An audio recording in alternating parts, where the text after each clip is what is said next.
Ang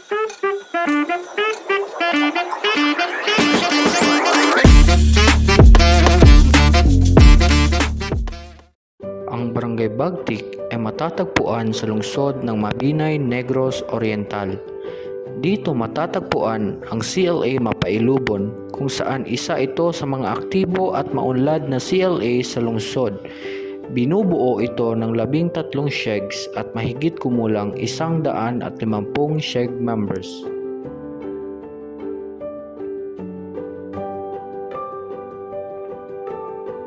Ng mga pangunahing pangangailangan ng CLA ay ang pagsasaka, pagtatanim at pag-aalaga ng hayop kagaya ng baboy, manok, baka at iba pa.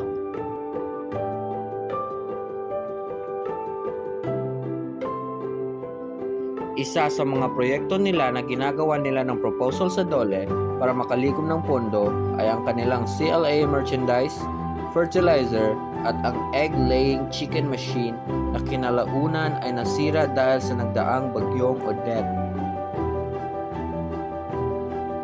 Nagpursige ang grupo na maibalik ang proyekto kaya nagsumite sila ng restoration proposal sa DOLE at nabigyan sila ng kaukulang budget sa pagpapatayo ulit sa nasira nilang proyekto na naghahalagang 575,000 piso. Meron din silang mga aktibong grupo ng kabataan na nakikilahok sa pagpapaunlad ng kanilang grupo at ng komunidad.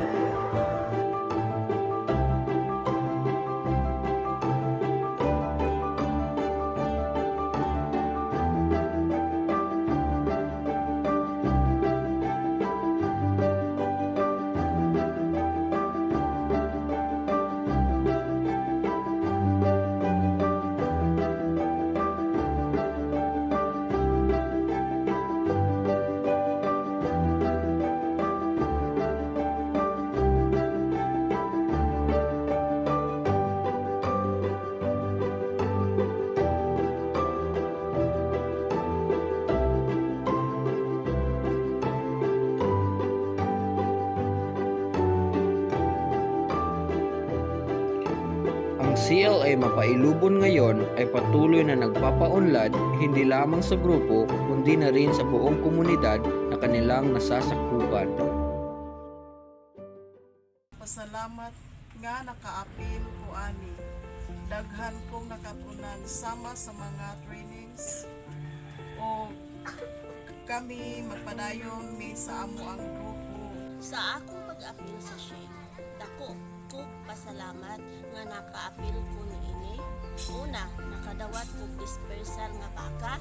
Ikaduha, daghan kog mga trainings nga nadawat. Ug nakatunan kami sa among group magpadayon para sa among mga kabataan. Daghang salamat. Usa ako ka miyembro sa SHEG Dam Proper. Ug aduna kami livestock dispersal nga nadawat ug nakadawat usab mi og school supplies sa among mga anak.